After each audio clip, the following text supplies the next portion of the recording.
Hello everyone, welcome back. This is Manish Pawar and you are watching CBL। कैसे हैं आप लोग? सब बढ़िया? मौज हो रही है? चलिए सर, मौज ही चाहिए। अब ये बताएं श्रीमान, तैयारी चल कैसी रही है? सब बढ़िया चल रहा है? चलो फिर तैयारी दबा के करो, मेहनत करो एकदम बढ़िया ठोक के। आज डिस्कशन करेंगे रेशियो एंड प्रोपोर्शन के बारे में, साथ में ही हम लोग कुछ एलिगेशन मिक्सचर के क्वेश्चंस भी हम लोग उठाएंगे।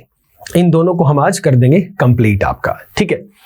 बेसिक जो है वो बहुत जरूरी है। सबसे पहले तो यही पता होना चाहिए रेशियो प्रोपोर्शन क्या होते हैं। उसके बाद बात करेंगे एलिगेशन मिक्सचर्स हमारे पास कहाँ पे यूज होते हैं, कैसे यूज होते हैं। Ratio is generally, for example अगर मैं कोई पॉइंट लेके चलूं, जैसे मान लो हमारे पास दो स्टूडेंट्स हैं, ठीक है। मान लेते हैं A और B, we have two students. इन दोनों स्टूडेंट्स के जो मार्क्स का रेशियो मुझे गिवन है, फॉर एग्जाम्पल दैट इज 2:3। अभी मार्क्स का जो रेशियो होगा ना, जनरल टर्म में हम रेशियो कब यूज करते हैं? जब आपकी क्वांटिटीज सेम हो, जिसके रिस्पेक्ट में आप बात कर रहे हैं वो दोनों जो टर्म्स हैं वो आपकी सेम हो। मैंने बात की कि सर A के जो मैथ्स के मार्क्स हैं और B के जो साइंस के मार्क्स हैं, उन दोनों के मार्क्स का रेशियो हमें गिवन है। एक कंडीशन मेरे पास ये है, जो A के मैथ्स के मार्क्स है और जो B के मैथ्स के मार्क्स है, विच quantity is suitable.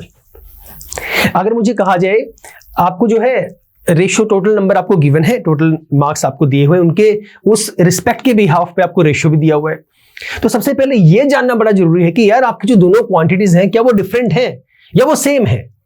Getting my point? तो आपको हमेशा जो रेशियो की आप बात करेंगे वो सेम क्वांटिटीज के रिस्पेक्ट में करेंगे, डिफरेंट इररिस्पेक्टिव बात ही नहीं करेंगे आप लोग, सेम ही होना चाहिए। अच्छा, या तो वो रेशियो की ही बात करे या वो नंबर की ही बात करे, नंबर रेशियो रिस्पेक्टिवली काम ही नहीं करेंगे। काम कैसे करेंगे? साइमल्टेनियस वैल्यूज के लिए। तो साइमल्टेनियस के लिए मेरे पास जो क्वांटिटीज है वो भी सेम होनी चाहिए। तो ये बेसिक सा फंडा है जो हमारे पास रेशियो में काम आता है। अब इन रेशियोज को हमारे पास स्टेटमेंट की फॉर्म में जब आते हैं तो ये भी आपको समझना जरूरी है। A और B कोई दो हमारे पास बॉडीज हैं, कोई दो पर्सन लगा लो, उनका रेशियो गिवन है 7, ये लगा लो, चलो 2:3 हमारे पास, उनके मार्क्स का रेशियो ही लगा लेते हैं। तो ये बात सेट है, आप उसे सबसे इजी वे में उसे x की टर्म में लेते हुए चलें। जैसे परसेंटेज वाला कॉन्सेप्ट मैंने करवाया था, x की टर्म में लेके चलें, वो थोड़ा इजी हो जाता है। Getting my point? तो आप ये कह सकते हैं कि सर A के जो वैल्यू, जो मार्क्स है वो 2x है, B के जो मार्क्स हैं वो 3x है। x के रिस्पेक्ट में लेके चले, सॉल्व करना आसान हो जाएगा। अभी करवाऊंगा मैं किस तरह से आसान हो जाएगा। फिर एक टर्म आती है कॉन्टिन्यूटी प्रोपोर्शन, राइट। अब कॉन्टिन्यूटी प्रोपोर्शन में कैसे निकालेंगे? फिर आपका एक आता है इनवर्स वेरिएशन, या बोल दो उसे इनवर्स रेशियो बोल दो, एक ही बात है, इनवर्स प्रोपोर्शन। दो चीजें रहती हैं, दो चीजें काम करती हैं, डायरेक्ट वेरिएशन और इनवर्स वेरिएशन। वो कब होगा, किस तरीके से काम करेगा?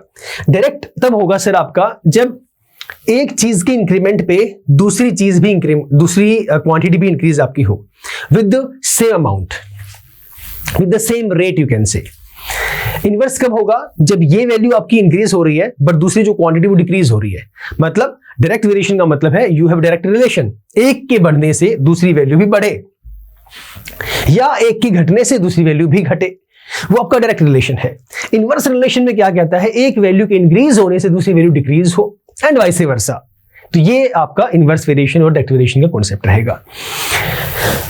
फिलहाल क्वेश्चन पे चलते हैं सीधा एक बार, जहां पे हम लोग क्वेश्चन को सोल्व किस तरीके से करेंगे। ज्यादा डीप में जाएंगे तो बहुत लंबा लेक्चर आपका हो जाएगा। बिल्कुल डिटेल में अगर मैं करवाना स्टार्ट कर दूंगा कि पहले रेशियो बिल्कुल जीरो से समझते हैं, प्रोपोर्शन समझते हैं, दोनों में डिफरेंस क्या है, it's going to take a lot of time for to complete our lecture. So let us move on to question. जैसे ये क्वेश्चन हमें दिया हुआ है, मैं कॉन्सेप्ट भी साथ साथ जितना हो सके कोशिश करूंगा समझाने का आप लोगों को, टाइम की अहमियत को देखते हुए। If A/B is equal to 3:4, B/C that is equal to 5:2, then find the value of A/B/C। हमें A/B/C हमें फाइंड आउट करना है। देखो A, B, C। AB कितना है? 3:4, BC कितना है? 5:2। इसे ऐसे लिखो, B को B के नीचे, इजी हो जाता है सोल्व करना। वैसे तो एक फॉर्मूला भी है मेरे पास, जिसके बिहाफ में मैं, अगर मेरे पास 3 वैल्यूज का रेशियो गिवन है तो मैं कैसे उसे फाइंड करूंगा? जैसे ए बी सी का मुझे बोला हुआ है, 3 का मतलब है कि ए और बी का रिलेशन गिवन है, बी और सी का रिलेशन गिवन है, मुझे ए बी सी तीनों का रिलेशन निकालने के लिए कहा गया है। क्वेश्चन ऐसे भी होंगे जहां पर ए बी का रेशियो गिवन है, बी सी का गिवन है, सी डी का गिवन है, गेटिंग इट? तो आपको बोल देगा ए बी सी डी का निकाल के दिखाओ। जिस तरीके से यहाँ पे ए बी और बी सी का दिया हुआ है, आपको ए बी सी का पूछ लिया। ऐसे ही A B B C C D का गिवन होगा, आपसे ए बी सी डी का रेशियो पूछ लेगा। तरीके बहुत सारे हैं। एक तो फॉर्मूला मैं आपको बताऊंगा, उस फॉर्मूले से कर सकते हैं। दूसरा ये तरीका है, इसको जनरली एक एरो डायग्राम से आप याद रखो। किससे? एरो डायग्राम से। एरो डायग्राम क्या? दिस, ऐसे इसे नॉर्मल तरीका है, this is the arrow diagram. जब आपके पास A B C values given हो, इस एरो डायग्राम के बिहाफ पे अपना रेशियो निकाल दो, आपका आंसर आ जाएगा। ठीक है, अब इसका मतलब क्या है? मैंने कहां से कहां मूव करना स्टार्ट किया, ये जिगजैग मोशन मैंने बनाया। दिस इज लाइक दिस, ये आपका जिगजैग मोशन। जब 3 क्वांटिटीज हो तब ऐसे रेशियो निकालना है आपको। ठीक है, कैसे करेंगे? ये आपका एरो इधर जाएगा, पहले इनको मल्टीप्लाई करेंगे, फिर इनको मल्टीप्लाई करेंगे, फिर इनको मल्टीप्लाई करेंगे। First these 2 elements, then these 2 elements, then these 2 elements। इनका जो वैल्यू आएगी मेरे पास ए के रिस्पेक्ट में लिखी जाएगी, ये बी के रिस्पेक्ट में और ये आपका सी के रिस्पेक्ट में। How can I right? सीधा सा फंडा है, 3 5s are 15 ratio 5 4s are 20 ratio 4 2s are 8, 15 20 और 8, ये आपका आंसर है। ए रेशियो बी रेशियो से मुझे निकालने के लिए कहा गया था। ये रहा मेरे पास ए, ये रहा मेरे पास सी, और ये जो इन दोनों का कंबाइंड वैल्यू है ये मेरे पास है बी। बताओ सर, क्लियर हुआ कि नहीं हुआ? हाँ ना हाँ। दूसरा क्या है? दूसरा कॉन्सेप्ट ये है, 3 वैल्यूज मुझे निकालने के लिए कही गई है, A B B C given है, A ratio B ratio C मुझे निकालने के लिए कहा गया है। आप एक काम करो, इसको है ना आप इस तरीके से निकाल दो, A B ratio B square ratio B C, इस तरीके से निकाल दो। ये मेरा फॉर्मूला है, इसकी डेप्थ में मैं नहीं जाऊंगा अभी। जनरली कहानी क्या रहती है कि आपके पास जो फर्स्ट 2 क्वांटिटीज है उनको मल्टीप्लाई करेंगे, फिर आपकी जो मिड वैल्यू है उसे सेल्फ से मल्टीप्लाई करेंगे। आप इसे ये भी तो कह सकते हो बी इंटू बी, एक ही बात है। तो फर्स्टली ए इंटू बी, चल जा भाई, A into B ratio B into B ratio, फिर जो बची बी और सी वो A B ratio B square ratio B C. करके देख लो जरा, एक ही बात तो है।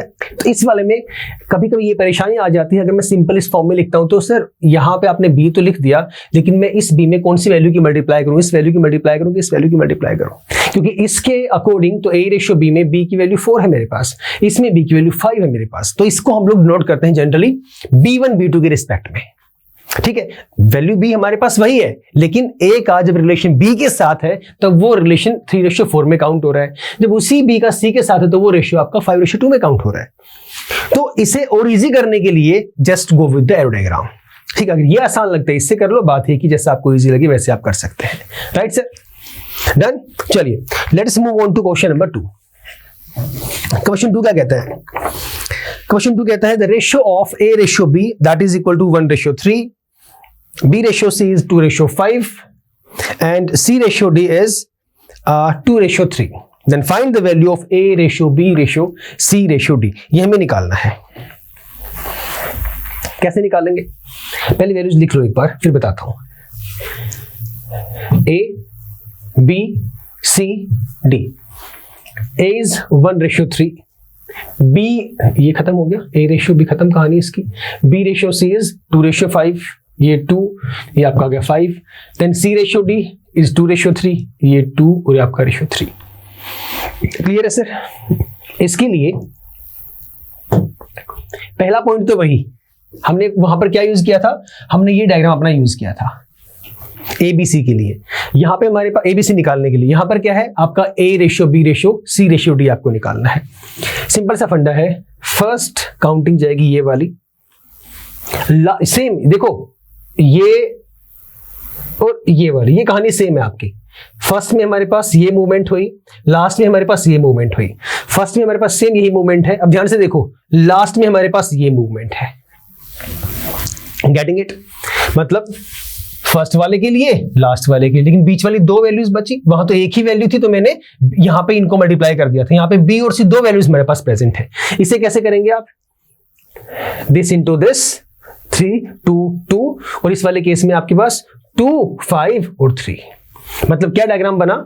ये आपके पास डायग्राम बना ये वाला, और बीच में आपके पास इस पॉइंट से, यही सेम पॉइंट है, यहां से ये, इसे यहां पे मिला दो, ये लो, ये मल्टीप्लाई, दूसरा आपके पास ये, और फिर उसके बाद इधर, ये कॉमन है वैसे इसके ऊपर ही आएगा। इस तरीके से आप इसे याद कर सकते हो कि आपके पास बीच में एक तरह का पैरेललोग्राम आ गया है। This is just a way to rememberize the things. जैसे एक तरीका है सिंपल, जिसके तरीके के बिहाफ पे मैं वैल्यूज फाइंड आउट कर सकता हूं। जनरल जो यूनिवर्सल वे है वो फॉर्मूले का ही, आपका फॉर्मूला के बिहाफ पे याद कर लो उसे, जैसे फर्स्ट वाले में था ऐसे ही इसका ही फॉर्मूला है। पहले ये देखो मैंने क्या बताया, थोड़ा बहुत आसपास है, समझ में आया कि नहीं आया है, फिर आगे चलते हैं। ये डायग्राम आप कहते सिर्फ फॉर्मूला कुछ नहीं है भाई, जैसे पिछले वाले में थे सेम वैसे ही है। पहले कितना आ जाएगा आपके पास? ABC, फिर क्या आएगा? B²C, फिर क्या आ जाएगा? BC², फिर क्या आ जाएगा? BCD। ऐसे करना है, ऐसे कर लो, जो इजी लगता है उससे यूज कर लो। ABC, B²C, देन आपका BC², देन आपका BCD। अब बताओ इजी कौन सा लग रहा है? वो वाला, उससे कर लो। मुझे ये वाला इजी लगता है, इससे जल्दी निकल जाता है। सीधा सा फंडा, 1 × 2 × 2 कितना? 4 आ गया रेशियो। इसकी बात 3 2 6 2 12। पहली बात तो यहां इतना मैं चेक कर लूं 4 और 12 कहां पर है, तो ये आंसर आ गया। और पहली बात तो ये मैंने फर्स्ट वाला ही सिर्फ चेक किया, 1 2 2 1 × 2 2 2 × 2 4, तो इस एक ही ऑप्शन में मेरे पास फर्स्ट पॉइंट में 4 है, तो यही मेरा आंसर है। आगे जाने की जरूरत ही नहीं है। इन केस अगर ऐसा होता है कि सभी में फर्स्ट जो वैल्यू है, फर्स्ट जो टर्म है वो 4 ही है, then move to second part. बाद में इस कहानी पर जाना, फिर भी पूरा मैच कर लो एक बार। 3 2 6 2 12, यहां पर 2 5 10 और 3 30, ये लो। लास्ट वाला 3 5 15 और 3 45। आंसर सेम आ रहा है आपका, समझ गए? दोबारा सुन लो एक बार। फर्स्ट में कहां पे गए? ये वाले तीनों, 1 2 2। सेकंड में कहां पर गए? सेकंड में आपके पास ये दो, इसके साथ में ये वाला एरो, देखते रहो। पहले ये, फिर ये वाला एरो, उसके बाद ऐसे बोल दो इसे, ऐसे बोल दो, मल्टीप्लाई तो मल्टीप्लाई ही होना है, एक ही बात है, आगे पीछे से फर्क नहीं पड़ेगा। फिर ये वाला 2 5 और 3, लास्ट में ये तीनों वैल्यूज 3 5 और 3। समझ गए? We need to save time, तो सिंपल सा फंडा, पहले अपना इनको मल्टीप्लाई कर दो, इन तीनों को, 1 2 2 2 दूनी 4 4 1 नहीं, वो आपका आंसर आ गया। In case if it happens कि भाई फर्स्ट टर्म सभी में 4 है, then go with the second term. एक और चीज, अपने ऑप्शन में जब आप क्वेश्चन को पढ़ते हैं ना, क्वेश्चन को पढ़ने के बाद ऑप्शन में पहले चेक कर लो क्या डिफरेंसेस है मेरे पास हर एक ऑप्शन के अंदर। डिफरेंसेस से मेरा लेना देना क्या है? डिफरेंसेस से मैं क्या कहना चाह रहा हूं, मेरे कहने का मतलब ये है, ये first part, second, third, fourth, मान लेता हूं मैं इन सब में फर्स्ट जो टर्म है वो 4 है। ये चेक करो क्या सेकंड टर्म भी सब में सेम है? अगर सेम, पहले सॉल्व मत करो उसको, पहले ऑप्शन में देख लो। फर्स्ट टर्म सभी में सेम है, मान लेते हैं सेकंड टर्म भी सभी में सेम है, क्या लास्ट टर्म भी सभी में सेम है? अगर लास्ट टर्म सेम नहीं है ना, तो पहले जो आपका तरीका था, क्या मेथड बताया मैंने, पहले इनको मल्टीप्लाई करेंगे, दूसरे केस में ये और फिर ये मल्टीप्लाई करेंगे, तीसरे केस में ये वाला टर्म था, फिर ये मल्टीप्लाई करेंगे, तीसरे केस में ये मल्टीप्लाई करेंगे, यही था। बीच में पैरेललोग्राम और यहां पे स्ट्रेट एंड स्ट्रेट, सिंपल सा फंडा। तो एक काम करो ना, जब मुझे पता है कि पहले वाला भी सेम आ रहा है, दूसरे वाला भी सेम आ रहा है, थर्ड वाला चेक कर लो ना, आप थर्ड वाले को मल्टीप्लाई कर लो, आप फोर्थ वाला ही चेक कर लो ना, उसको ही देख लो कि डिफरेंट कौन सा है। Getting it? उसके अकॉर्डिंग ही अपना आंसर सॉल्व करो। ट्रिकी वे में, फास्ट वे में क्वेश्चन को सॉल्व करना है। मेथड आपको पता लग चुका है, दोनों में से जो आसान लगे उसे सॉल्व करना। सर चलें आगे बढ़ते हैं तीसरे सवाल की तरफ। The sum of two natural numbers is 64। दो नेचुरल नंबर्स हैं जिनका सम कितना है? 64 है। Which of the following can not be the ratio of these two numbers? इनमें से कौन सा रेशियो उन दो नंबर्स का नहीं हो सकता? कैन नॉट की बात की है। एक काम करो, इसे सीधे ऑप्शन से सोल्व कर लो, हम लेट करके भी कर सकते हैं, इसे ऑप्शन से सोल्व कर लो, इजी हो जाएगा। दो नेचुरल नंबर है, natural number 1 2 3 and so on blah blah blah, जिनका सम कितना है? 64 है। तो अगर मैं पहले वाले पॉइंट को उठा के लेके चलूं तो ये नेचुरल नंबर ही है। 3 और 5 8, पहले एक ऑप्शन बता देता हूं कैसे सॉल्व करना है मन में, बाद में फिर उसे फटाफट से करेंगे। पहले को मैं चेक करूंगा, इसे मान लिया मैंने 3x, पहले वाले को, दूसरे वाले को मान लिया मैंने 5x। तो कितना, इन दोनों का सम कितना बोल रहे हैं? 64 बोल रहे हैं। पहले वाले को 3x की टर्म में ले लिया, दूसरे वाले को 5x की टर्म में ले लिया, 3 को 3x, 5 को 5x, दोनों का सम कितना बोला? 64। 5 और 3 8, 8x is equal to 64। x की वैल्यू कितनी आ जाएगी? 8 आ जाएगी। मतलब जो x हमारे पास आ रहा है वो नेचुरल नंबर है, या सिंपल वे में ये बोल दो वो एग्जैक्टली 64 से डिविजिबल है। हाँ, ये पॉसिबल है। अगर मैं इस x की वैल्यू को पुट कर दूं यहां पर, सुनना समझना बस एक पॉइंट को, पहले x को यहां पुट कर दूं, 8 3 24, 8 5 40, 40 और 20 कितना हो गया? 64 ही हो रहा है। मतलब ये तो नंबर बन रहे हैं। जो दो नेचुरल नंबर का जो रेशियो मेरे पास गिवन 3:5 है, इनसे यस ये कंडीशन मेरी सेटिस्फाई हो रही है। क्या सेकंड में हो रही है? अब सुन, अब ओरल करना है।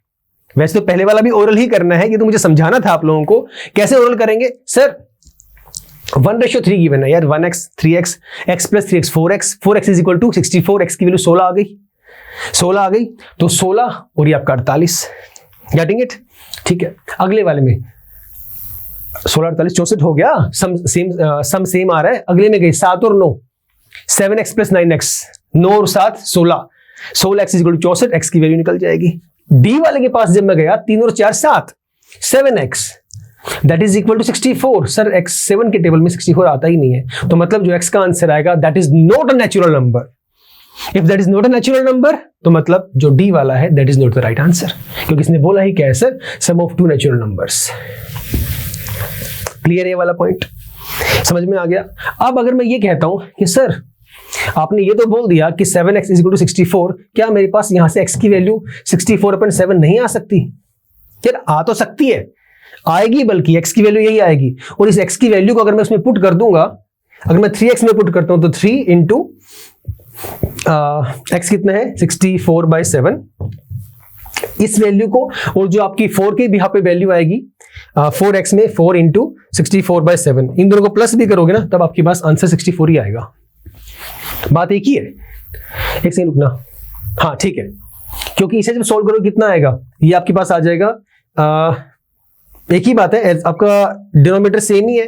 3 4 12 का 2 हासिल 1, 3 6 18 19, 192/7, प्लस में 4 4 16 का 6 हासिल 1, 4 6 24 1 25, 256/7। एलसीएम लेना है, इसको करते रहना सोल्व अपना एलसीएम लेके। तो जब मैं चेक करूंगा एलसीएम लेने के बाद, तो दिख रहा है साफ साफ वैसे भी कि हमारे पास इसके बिहाफ पे वैल्यूज जो गिवन है वो स्टेटमेंट फुलफिल होती ही नहीं है। Getting it? So yes, 3:4 is the right answer.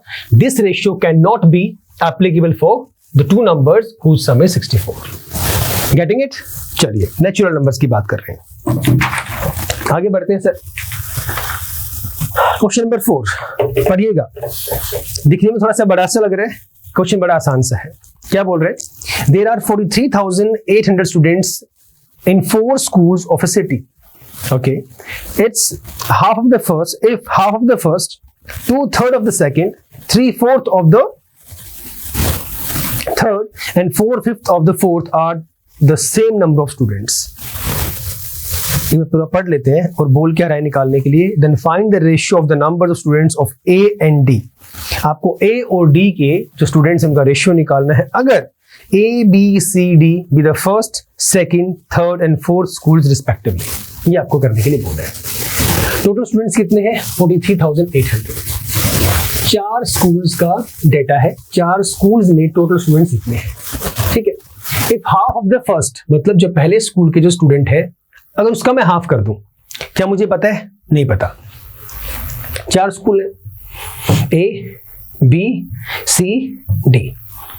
2/3 of the second, पहले वाले का हाफ कर दो, सेकेंड वाले का 2/3 कर दो, थर्ड स्कूल में जितने भी बच्चे हैं उसके नंबर ऑफ स्टूडेंट्स का 3/4 कर दो, 3/4 कर दो, एंड 4/5 ऑफ द फोर्थ, और जो फोर्थ स्कूल में नंबर ऑफ स्टूडेंट्स है उसका कर दो 4/5, are the same number of students. तो सभी की संख्या बराबर हो जाती है। ऐसा करने से जो कंडीशन गिवन है इसके अकॉर्डिंग सभी की वैल्यू क्या हो जाती है? सेम हो जाती है।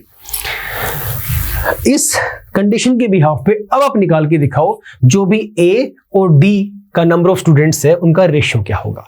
ठीक है, पहले जो गिवन है उसके अकॉर्डिंग मैं पुट कर देता हूं। A में बोला सर इसने half of the first one, तो इसका हाफ क्या हो जाएगा? A/2। जितने भी नंबर ऑफ स्टूडेंट्स इसके अंदर है इसका हाफ कर दूं, मतलब a/2। सेकंड वाले का 2/3, तो 2/3 का मतलब क्या होएगा 2/3 ऑफ b, मतलब 2b/3। एक ही कहानी है। थर्ड में आया 3/4 ऑफ द थर्ड, 3/4 का मतलब होता है सर 3/4। थर्ड क्या है c है।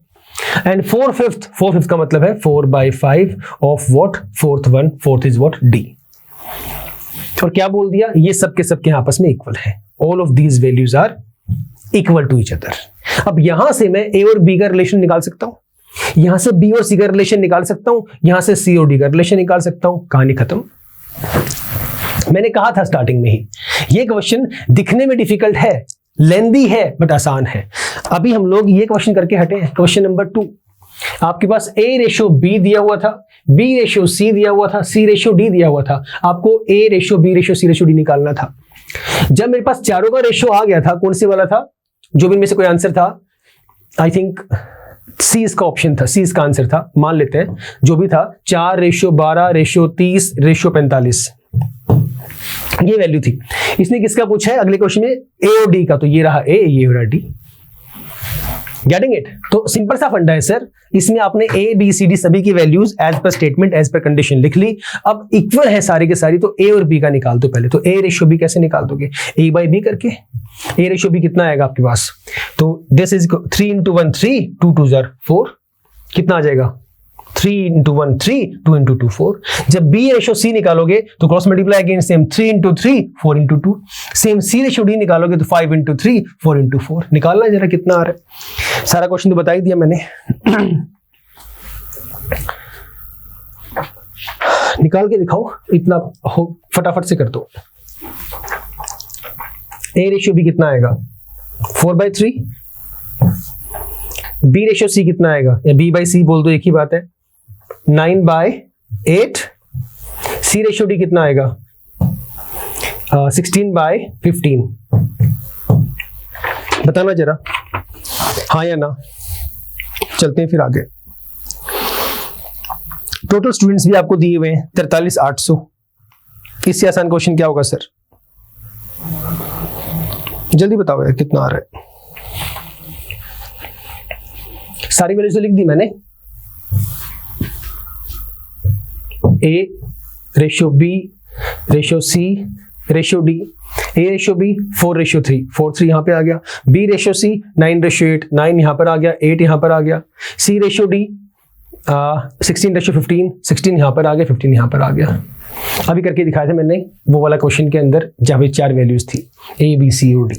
तो करो फिर अपना कॉन्सेप्ट अप्लाई। अब बचा देर किस चीज की है, पहले मोशन यूज कर दो अपना, जिगजैग मोशन, सेम रूल अपना, 4 × 9 × 16, उसके बाद आपका 3 × 9 × 16, उसके बाद 16 × 8 × 3, उसके बाद फिर 3 ये वाला 3 × 8 × 15। ठीक है सर, फटाफट करो मल्टीप्लाई और मुझे बताओ कौन सा रेशियो आ रहा है। 4 9 और 16 ये आएगा 576। पहला मेरा पहली वैल्यू आई 576, तो मैंने बाकी को चेक किया, 576 किसी के अंदर है, किसी में है ही नहीं, तो मेरे पास ए इसका आंसर आ गया। अगर सब में 576 पहली टर्म होती तो मैं क्या करता, अगले वाले को देखता एक बार। मैंने ये स्टार्टिंग में चेक कर लिया कि भाई सभी जो वैल्यूज है ना वो डिफरेंट है, किसी में भी फर्स्ट ऑप्शन सेम नहीं है, सेकंड ऑप्शन सेम नहीं है, सेकंड बी और सी में सेकंड ऑप्शन मेरे पास सेम था। उसके बाद अच्छा एक डी वाला है, ये मेरे पास सब में पहले फर्स्ट और लास्ट में सेम है, बी और सी में ये भी सेम नहीं है। मैंने मल्टीप्लाई किया, 4 9 36, 36 16। एक और चीज पे आ जाओ, सुनो मेरी बात। अब फॉर एग्जांपल मान लो आपको मल्टीप्लाई करने के लिए जाना है, और फॉर एग्जांपल मल्टीप्लिकेशन आपकी जो ट्रिक्स है थोड़ी सी ढीली है, तो आपने क्या किया 4 9 36, अब मुझे पता 36 का यूनिट प्लेस 6 आएगा, और 6 यूनिट प्लेस है, 16 का यूनिट प्लेस भी 6 है, तो 6 36, तो यूनिट प्लेस पे आंसर में 6 आना चाहिए, तो 6 में ये दो टर्म्स मेरे पास है। तो ये बात तो तय हो गई कि हाँ ए और सी में से कोई आंसर पक्का है। Getting it? इतना ही इस टाइम में कितना, इस ये कैलकुलेशन करने में कितना टाइम लगा, 4 9 16, 16 6 96, 4 9 36, 6 6 36, ऐसे कर लो इसको। 4 9 36 आ गया यार, यूनिट प्लेस पे 6 आ गया, 6 को इस 6 से कर दिया, 6 36 आ गया, फिर से यूनिट प्लेस पे 6 आ गया। Getting it? इतना ही मैंने चेक किया और देखा यहाँ पे ए और सी के अंदर यूनिट प्लेस पे 6 है, नई बात बनी, मेरे पास एक ही आना चाहिए। मैं अब गया अगले वाले के पास, 3 9 16 के पास, 3 9 27, 7 और 7 6 42, 2, तो यूनिट प्लेस पे 2 आना चाहिए, तो यूनिट प्लेस में 2 इस पे आ रहा है और इस पे आ रहा है। अब सुनो, या तो हो सकता था मेरा आंसर ए और सी, कंफ्यूजन होगी माइंड में कि ए और सी दोनों में से हो सकता है। मैं अगले वाले पॉइंट पे गया, मैंने चेक किया तो 2 आया, तो इसमें 2 है ही नहीं, तो मतलब ये मेरा आंसर है। तरीके तो न्यूमरस है यार, तरीके तो इतने जितने, जब आप मैथ्स को सोल्व करने बैठते हैं ना, तरीके जितनी मर्जी बना लो, देखना मुझे है मेरी कैलकुलेशन किससे फास्ट हो रही है। अब कुछ स्टूडेंट्स ऐसे भी करेंगे कि मल्टीप्लिकेशन जो ट्रिक्स है उसे इजीली कर लेंगे कि 4 9 36, 36 और 16 मल्टीप्लिकेशन ट्रिक यूज कर लेंगे, 6 को 6 से कर देंगे, बाद में ऐड करके मल्टीप्लाई करके ऐड कर देंगे, उस तरीके से करेंगे तब 576 आएगा, जैसे मेरे मन में किया था। तो एक तरीका मैंने क्या बताया, एक काम करो, पहले ये डिसाइड कर लो कि भाई मुझे करना किस तरीके से, कैसे आपको इजी लग रहा है, इनको कर लो या इसको चेक कर लो, इसे कर लो या इस वाले को कर लो। हालांकि लोवेस्ट टर्म में नहीं है, लोवेस्ट टर्म में होना चाहिए था, ठीक है। तो 576 और 360 मतलब A रेशियो D क्या होगा, ये A है मेरे पास, ये मेरे पास D है। क्लियर सर, ये आपका आ गया आंसर। चलें आगे, वैसे ही लोवेस्ट टर्म में आएगा, ये कभी भी रेशियो ऐसे होते नहीं है, हमेशा लोवेस्ट टर्म के अंदर आते हैं। तो अगर इसको लोवेस्ट टर्म में करूं तो ये बन जाएगा आपका मोटा मोटा 8:5 के आसपास, तो 8:5 लोवेस्ट टर्म में करते हैं इसे। चलिए बढ़ते हैं आगे, क्वेश्चन नंबर 5 करिए जरा रीड। चलो क्या है, what is the least possible number which must be subtracted from 16, 19, 23 so that the resulting number are in continuity proportion. Sir continuity proportion जो होता है ना, वो ये होता है A/B प्रोपोर्शनल B/C।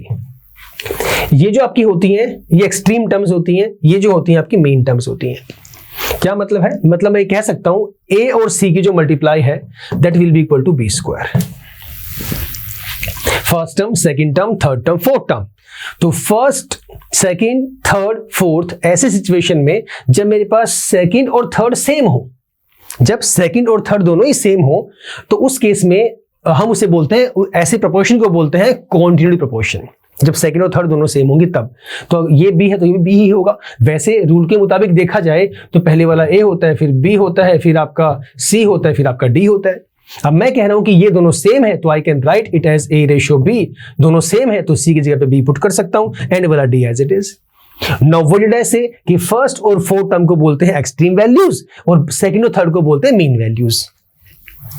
ठीक है सर, तो क्या बना यहां से, तो फर्स्ट और लास्ट की मल्टीप्लाई और सेकंड और थर्ड की मल्टीप्लाई वो इक्वल होता है, तो AC that is equal to आपका B²। क्लियर हो गया, निकाल दो। बहुत ही आसान सा क्वेश्चन है, कुछ खास है ही नहीं इसके अंदर। A/B proportion B/C। 16, 19, 23, 16:19 proportion 19:23. What least possible number which must be subtracted from these values so that the resulting numbers are in the continuity proportion, ताकि जो आंसर आया आपका किसमें आए, continuity proportion में आए। मतलब ये A है, ये B है, ये C है, हमेशा वो रिस्पेक्टिव पॉइंट के बिहाफ पे ही वैल्यूज लिखी होती हैं। तो ये अंडरस्टैंडेबल है, बाय डिफॉल्ट अंडरस्टूड है सर कि ये आपका A है, ये आपका B है, ये आपका C है। तो ये A है तो A की जगह पे आ गया, B 19 है तो B की जगह पे आ जाएगा। ये मैंने क्यों लिखा, मैंने ये पढ़ा कॉन्टिन्यूटी, तो मैंने कॉन्टिन्यूटी की फॉर्म में से लिख दिया। अब क्वेश्चन में कहा गया कि कौन सा छोटे से छोटा नंबर, लीस्ट पॉसिबल वैल्यू, आप इसमें से सब्ट्रैक्शन करें ताकि जो रिजल्टिंग नंबर आए वो प्रोपोर्शन में आ जाए। तो सर मतलब आप ये भी बोल रहे हैं कि यहां से भी x माइनस करना है, मुझे नहीं पता क्या नंबर माइनस होगा, यहां से भी माइनस करना है 19 माइनस x, और यहां से भी माइनस करना है, एक ही वैल्यू की बात चल रही है, और यहां से भी आपको x ही माइनस करना है। अब तो कुछ बचा ही नहीं क्वेश्चन के अंदर, सीधा बस आपको फॉर्मूला क्या, मल्टीप्लाई करना है। अब जिसको स्क्वायर आता होगा, जिसकी मल्टीप्लिकेशन अच्छी होगी, फटाक से क्वेश्चन को सोल्व कर देगा। तरीके बहुत सारे हैं, ये इजीएस्ट है इसलिए इस तरीके से मैंने करवाया। तो ये मुझे पता है कि फर्स्ट एंड लास्ट का multiplication is equal to multiplication of second and third, जो मैंने अभी बताया था। तो करो multiply, you can write it as 19 minus x whole square, this is equal to 16 minus x into 23 minus x, ये minus है। ठीक है, करो सॉल्व और बताओ जरा मुझे कितना इसका आंसर आ रहा है, जल्दी बताओ।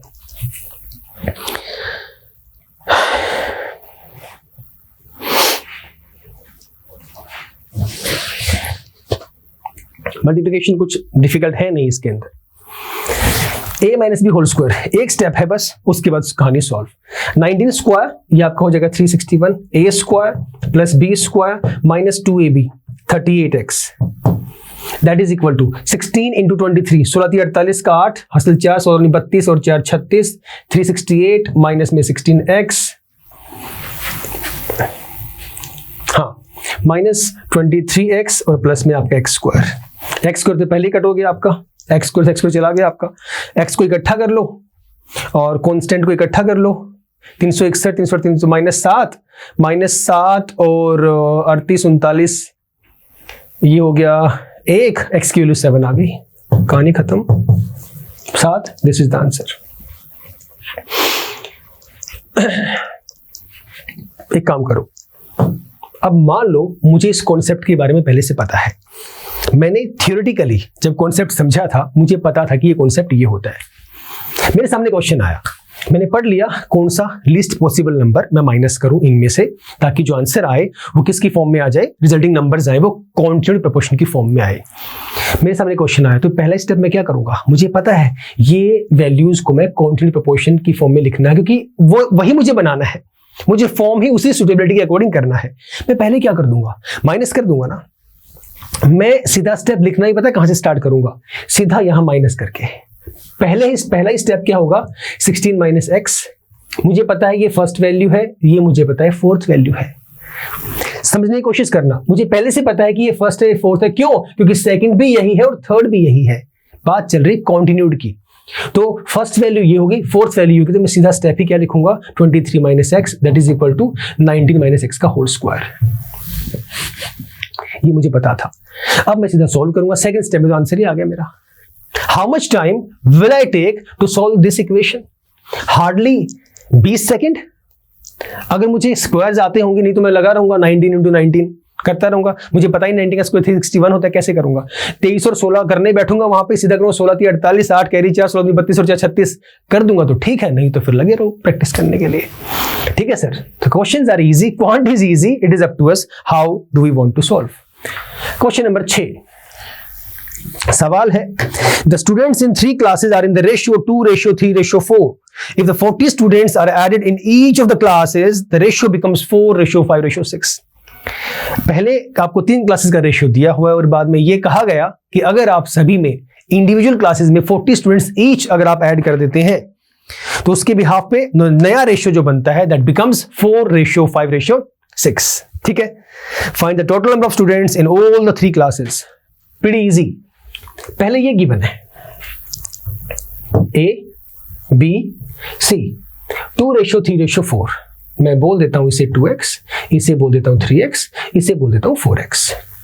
अब सभी में हमने 40 स्टूडेंट ऐड कर दिए, कर दो ऐड, इसमें क्या बड़ी बात है। तो पहले वाले में किया 2x प्लस 40, दूसरे वाले में भी किया प्लस 40 है ना, 3x प्लस 40, और तीसरे वाले में भी कर दिया 4x प्लस 40. यहां तक कोई परेशानी, कोई दुविधा, कोई दिक्कत सामने आ रही हो? ठीक है सर, यहां तक तो नया रेशियो आ जाता है 4:5:6. 4 5 6. आपने बताया था कि जब भी आपको रेशियो की वैल्यूज को इजी वे में सॉल्व करना है उसे x की टर्म में ले लो. x आप ऑलरेडी ले चुके हैं, आप दोबारा से x नहीं ले सकते. ठीक है, तो 4:5:6 जो है वो मेरे पास, उसे मैं लेट कर लूंगा 4y 5y 6y. सिर्फ ये सोचने का तरीका है, सिर्फ ये मुझे खुद सारी कैलकुलेशन जो बेसिक है वो माइंड के बैक में करनी है, बैकग्राउंड में चलनी चाहिए सारी की सारी कहानियां. 4y 5y 6y, तो मतलब क्या हुआ, this is equal to 4y. Respective values है, पहले वाली a के लिए, दूसरी b के लिए, तीसरी c के लिए. दूसरा कितना हो जाएगा आपके पास 5y, तीसरा क्या हो जाएगा 6y. बस इतनी सी कहानी थी, क्वेश्चन सोल्व हो चुका है. 90% क्वेश्चन इतना ही था, 10% जो बचा तो कैलकुलेशन बची है. कितनी पहले से ही सीखते हुए आ रहे हैं कि जो इक्वेशंस हैं उन्हें सॉल्व कैसे करते हैं. आप इसमें अब सब्स्टिट्यूशन मेथड लगाओ, एलिमिनेशन लगाओ, जैसे मर्जी करो, अब तो क्वेश्चन बचा ही नहीं है कुछ भी. Equation number 1 2x + 40 = 4y. 2 common निकाल दो, भले इजी हो जाएगा. कितना होगा, x + 20 = 2y. कितना इजी हो गया. यहां से निकाल दो, कितना होगा 2x plus 20 that is equal to 3y। इसको जो इजी लग रही है किसी भी दो इक्वेशंस को ले लो, उनके लेने से आपके पास y की वैल्यू x की वैल्यू आ जाएगी। x की वैल्यू आते ही पुट कर दो, total number of students in all the 3 classes निकल जाएगा। How much time will it take now? सीधा सॉल्व करना है बस।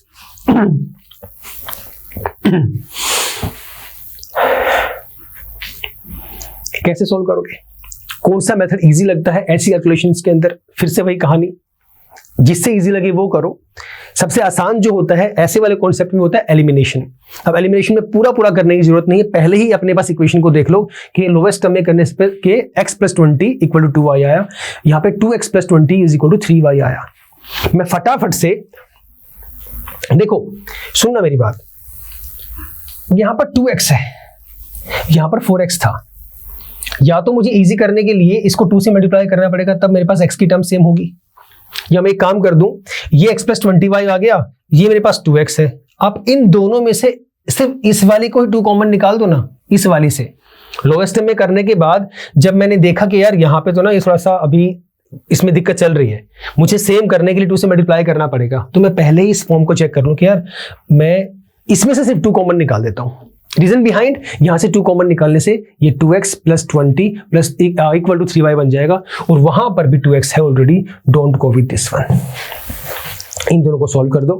सब्ट्रैक्शन जब करेंगे 2x से 2x सीधा ही कट गया आपका, 40 में से 20 गया 20, 4y में से y गया, 4y में से 3y गया y की वैल्यू 20 आ गई। मैंने तो अभी लिखा भी नहीं है, अभी सीधा यहीं पे सॉल्व हो गया। और ये कब सॉल्व होगा? जब मैं प्रैक्टिस करूंगा। एक ही कहानी है मेरी तो, आगे पीछे कॉन्सेप्ट और प्रैक्टिस, इसके अलावा मेरी कोई कहानी है नहीं, क्योंकि मैं उसी थ्योरी पे वर्क करता हूं। कॉन्सेप्ट प्लस प्रैक्टिस, बिना कॉन्सेप्ट के प्रैक्टिस है ही नहीं।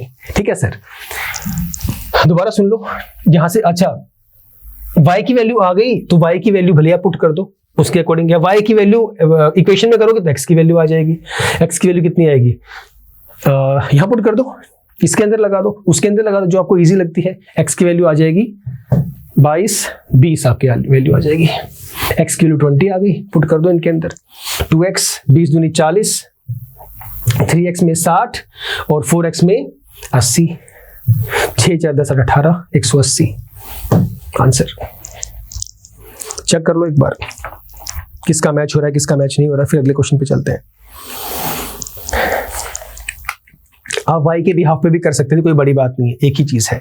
आप पहले x की वैल्यू भी निकाल सकते थे y को एलिमिनेट करके, या x को करके y की निकाल लो, y को करके x निकाल दो, x को करके y निकाल दो। चले question number 7, very easy. Read the question once. क्या दिया हुआ है? A cat takes 7 steps for every 5 steps of a dog. Cat, dog. A cat takes 7 steps for every 5 steps of a dog. जो बिल्ली है वो 7 स्टेप लेती है, कब? डॉग के हर एक 5 स्टेप पर। ठीक है, अगर मैं कैट वाले को 7 से डिनोट कर दूं, डॉग वाले को 5 से कर दूं, एक ही बात है। ठीक है, अच्छा आगे बोला इन्होंने, but 5 steps of a dog are equal to 6 steps of a cat. यहां लिख रहा हूं 5 steps of dog is equal to 6 steps of cat. 5 step dog के इक्वल है 6 स्टेप कैट के। ठीक है सर, ये कम और भी तो कह सकते हो आप इसे। आप ये भी बोल सकते हो इनका जो रेशियो है कैट टू डॉग का रेशियो, कैट टू डॉग का रेशियो वो आपके पास है 6:5। डॉग टू कैट का 5:5 है, कैट टू डॉग का एक ही बात है, दोनों को इस रिस्पेक्ट में लेके चल सकते हो आप। ठीक है सर, ऐसे भी कर सकते हैं।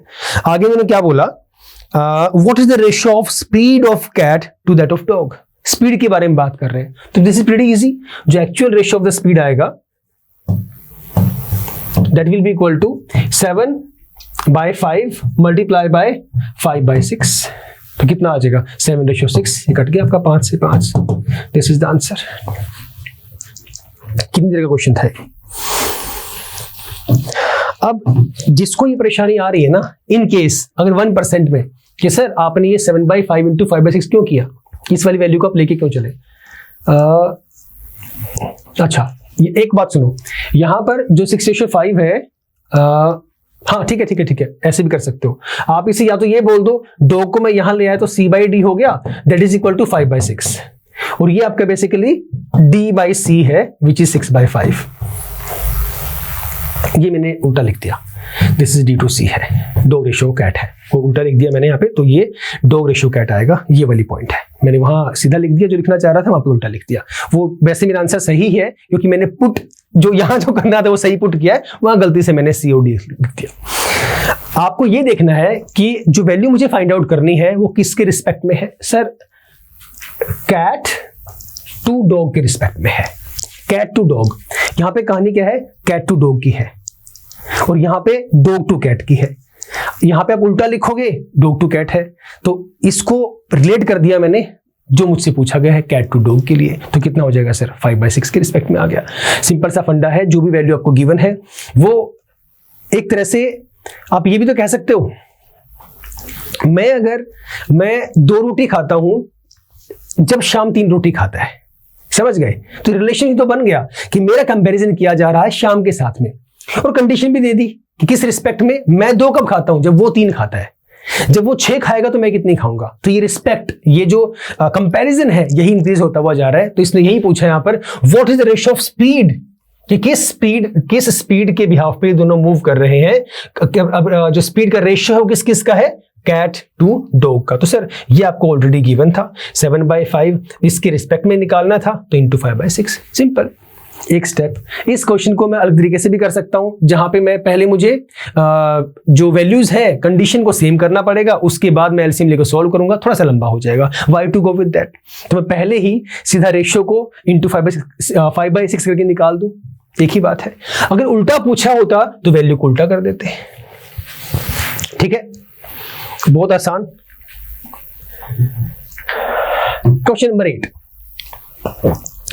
The ratio of ages of Krishna and Balram is 3/4. ठीक है, कृष्णा बलराम 3/4, ये 3x, ये 4x। आगे क्या दिया हुआ है, 4 years earlier, मैं भी आगे जा ही नहीं रहा। 4 year earlier का मतलब क्या है, 4 साल पहले, मतलब 3x - 4, और ये भी आपका हो गया 4x - 4, 4 साल पहले। क्या बोला आगे, द रेशियो वॉज 5/7, जो रेशियो है वो 5/7 है, मतलब ये जो रेशियो है this is equal to 5/7। Pretty easy. Find the present ages of Krishna and Balram. क्या क्वेश्चन बचा, आसान सा क्वेश्चन हो गया। अब तो बस उसको मोल्ड करना सीख लो, तो क्या बनेगा sir, 3x - 4 upon 4x - 4 that is equal to 5/7। करते रहो क्रॉस मल्टीप्लाई। बता दो जरा क्रॉस मल्टीप्लाई करके कितना इसका आंसर आ रहा है।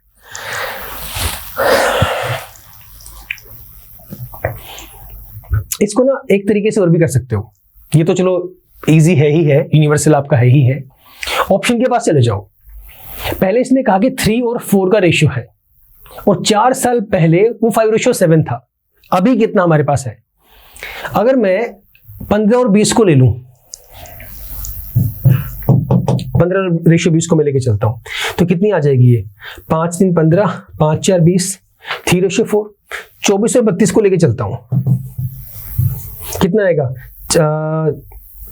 4 6 24, 4 8 32, 2 पे किया, 2 3 6, 2 4 8, 3/4।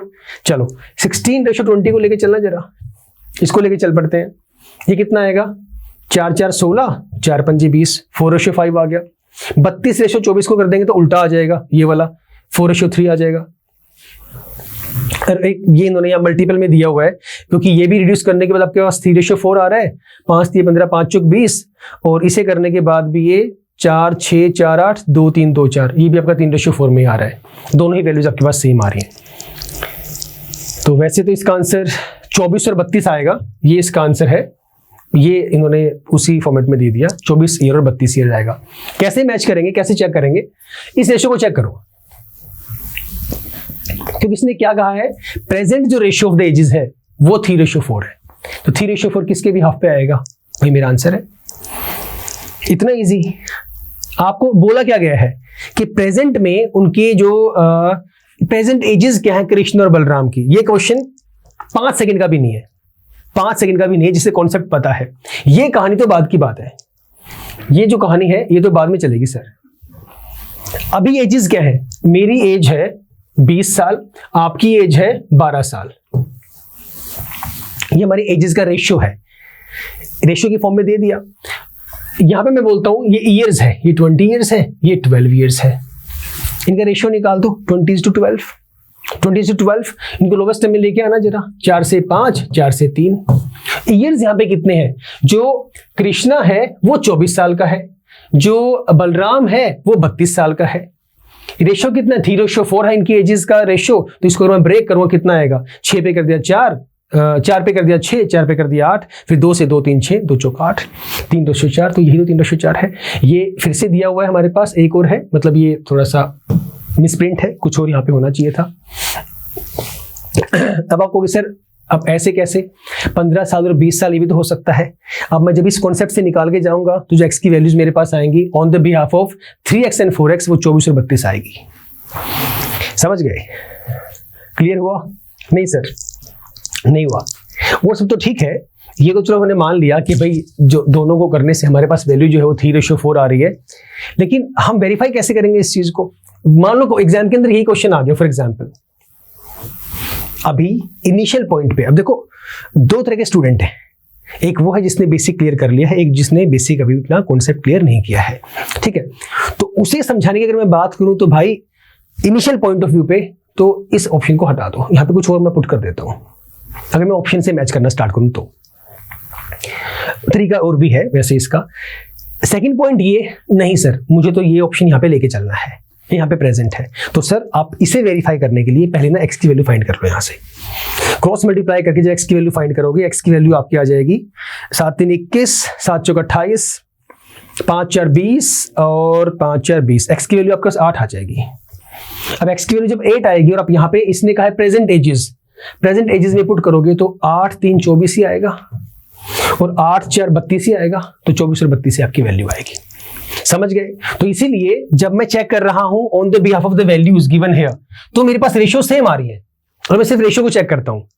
तो इसलिए मैंने कहा स्टार्टिंग में इनिशियल पॉइंट के लिए इसे भूल जाओ। अब आगे लेवल अप, सर क्यों भूल जाएं? हमारे पास अगर मान लो ऑप्शन में गिवन है तो पहले एक काम करो, एक्स की वैल्यू फाइंड कर लो। आसानी से समझने के लिए बोल रहा हूं मैं, हो तो उससे भी जाएगा, बट इजी वे में करने के लिए पहले एक्स निकाल दो। एक्स निकालते ही वेरीफाई हो गया सर 24 और 32 ही आपके आंसर आएंगे, ये आंसर नहीं आएगा। Getting it? तो हर बार सिर्फ मुझे उस रेशियो को ही नहीं चेक करना, उसे वेरीफाई भी वो कॉन्सेप्ट होना चाहिए कि 4 साल माइनस जब मैंने कर दिए हैं तब रेशियो मेरे पास 5:7 है। तो अब प्रेजेंट एजेस क्या होंगी? सो प्रेजेंट एजेस इनमें से निकालनी थी, तो वेरीफाई मैंने यहाँ पे कर दिया। सीधा जाओ अपने ऑप्शन से चेक कर लो, जैसे मैंने बताया एक ही बात है, जैसे आपको आसान लगता है, राइट? आगे बढ़ते हैं। Question number 9, easy. क्या दिया हुआ है? बड़ा आसान सा क्वेश्चन है, 2 स्टेप में क्वेश्चन सॉल्व हो जाएगा विद इन 2 स्टेप्स। क्वेश्चन का कॉन्सेप्ट समझिए, मीनिंग समझिए। Harshvardhan started a business by investing ₹36,000। After 4 months Gyanvardhan joined him with some investment. ठीक है, मतलब ये है जो हर्षवर्धन था उसने बिजनेस स्टार्ट किया इतने रुपए से, लेकिन 4 महीने के बाद ज्ञानवर्धन ने ज्वाइन किया with some investment. We don't know the investment, हमें इन्वेस्टमेंट नहीं पता कितने से इन्वेस्टमेंट की। At the end of the year, मतलब 1 साल की बात चल रही है, तो इससे मैं सीधा सा बोल सकता हूं 36,000 मल्टीप्लाई बाय 12। रेशियो की भी यहाँ पे सोल्व करेंगे, रेशियो वाला कॉन्सेप्ट ही कर रहे हैं। ज्ञानवर्धन ने ज्वाइन किया है 4 महीने के बाद, तो 4 महीने चले गए, मतलब तो महीने कितने बचे? 8। तो इन्वेस्टमेंट मुझे नहीं पता कितनी है, 8 महीने की भी यहाँ पे कहानी चल रही है। The total profit was divided between them in the ratio of 9:7। वो जो है 9:7 के अनुपात में आपका प्रॉफिट टोटल डिवाइड हुआ। How much capital was invested by Gyanvardhan in the business? कितनी उसने जो है एक्सक्यूज मी कैपिटल इन्वेस्ट की थी? इस वाले 36,000 की थी, इसकी वैल्यू मुझे पता ही नहीं है, एक्स मान लिया। प्रॉफिट का जो रेशियो वो कितना है? 9:7 है, राइट सर? 9 4 36, 4,000। उसके बाद 4 से कर दो, 4 2 8, 4 3 12, 2 से कट हो गया 2,000, 2 3 6, 6 7 42, 1 2 3, that is equal to x की वैल्यू आ गई मेरे पास। 42,000 इज आंसर। ऑप्शन में है तो मैच कर लो, नहीं है तो कुछ गलती की है ये बैलेंस 4। 2 स्टेप, 2 स्टेप में क्या, एक स्टेप तो ये, दूसरा स्टेप कैलकुलेशन का। रेशियो के बिहाफ पे रेशियो इक्वल पुट कर दिया, जो कटता है उसे काट दो, बढ़ता है मार दो, आंसर आ गया। Right sir. Last question from this topic, क्या बोला है, A started some business with ₹26,000, ठीक है, 26,000। After 3 months B joined him with ₹16,000। तो इसने स्टार्टिंग, इसने तो पूरे 12 के 12 महीने की कॉन्सेप्ट चल रहा है इसका। तो दूसरा कितना बोल रहा है, 3 महीने के बाद, मतलब 3 महीने जा चुके हैं, बचे महीने 9, इसने इन्वेस्टमेंट की है 16,000 की। अच्छा, उसके बाद है after some time, number of months नहीं पता, after some time C joined them with ₹25,000, इसने इन्वेस्टमेंट की 25,000 की। वैल्यू मुझे नहीं पता कितने मंथ्स के बाद, तो इसे सी लिख दिया, सिंपल, ए लिख दो, बी लिख दो, सी लिख दो। आसान करने के लिए इन सब में से जीरोस पहले हटा दो, तो ये 26 वैल्यू बच गई, ये 16 वैल्यू बच गई, सेम नंबर ऑफ जीरोस मैंने हटा दिया, ये मेरे पास 25 बच गया, कैलकुलेशन हो गई इजी। ये हो गया मेरे पास 26, ये हो गया 16 इंटू 9, और ये 5 है, 25 इंटू सी, मतलब 25C हो गया। यहां तक कोई दिक्कत है? क्लियर है? आगे क्या बोला गया है, आगे इसने बोला eight the end of the year, साल के आखिर में, out of A total profit of ₹15,453। अच्छा ठीक है, टोटल प्रॉफिट कितना था, 15,453। सी गेट्स ₹3,825, सी को मिला 3,825। How many months after B joined the business D C join, के बी के ज्वाइन के कितने महीने के बाद सी ने ज्वाइन किया, बी के ज्वाइन के कितने महीने के बाद। सवाल ये नहीं है कि सी ने कितने महीने बाद ज्वाइन किया, सवाल को सुनना। अगर क्वेश्चन होता कि after how many month C join, तो वो बात होती कि इनिशियल के बिहाफ पे, शुरुआत के बिहाफ पे कितने महीने छोड़ के सी ने ज्वाइन किया। सवाल ये है ही नहीं, सवाल ये है बी के कितने महीने के बाद। तो आपको पता है बी ने कितने महीने बाद किया था, बी ने 3 महीने के बाद किया था। जो भी सी का आंसर आएगा उसमें और बी में रिलेशन निकाल दो, आपका वैल्यू निकल के सामने आ जाएगी। समझ गए? सी का आंसर को बी से कर दूंगा कंपैरिजन, तो कर दो। ये बन गया आपका, इसे सॉल्व मत करो, मल्टीप्लाई मत करो, इसे फिलहाल इतना ही रहने दो। वैसे कर दो कर दो कर दो। ये कितना आ गया सर, 16 और 144, ये कितना आ गया, 12 6 72 का 2 हासिल 7, 12 19 24 और 7 31, ये 25C है। टोटल प्रॉफिट 15,453, सी का प्रॉफिट 38,25। तो निकाल दो सी की वैल्यू, निकाल सकते हो। एक की वैल्यू गिवन है, टोटल प्रॉफिट यहां पे दिया हुआ है। बताना जरा सी का आंसर कितना आएगा, जल्दी बोलो।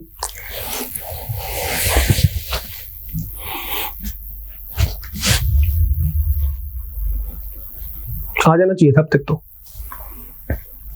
3 6 8 4, we have 4 options present here.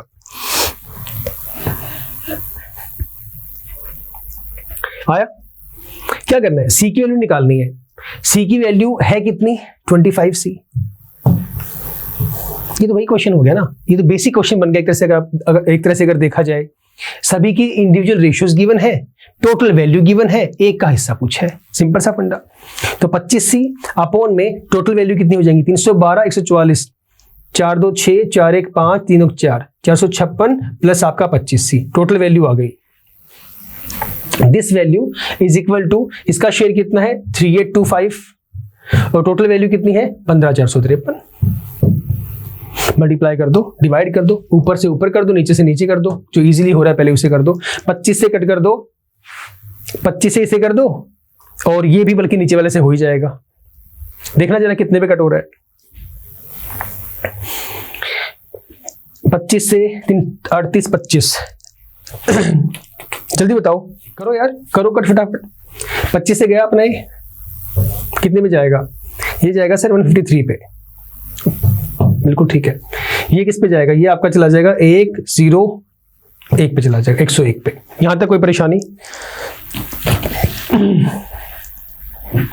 Cross multiply और सी वाला इकट्ठा, क्योंकि यहाँ पे सी बचा है सिर्फ, क्रॉस मल्टीप्लाई सी बचेगा, उसको लोवेस्ट क्या माइनस ही करना है अब तो, लोवेस्ट टर्म की जरूरत ही नहीं है, सीधा अपना सी की वैल्यू निकाल दो क्रॉस मल्टीप्लाई करके और इधर ले आओ सी को।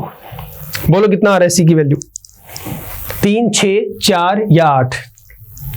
456, 101 माइनस 8, 6 आ जाएगा।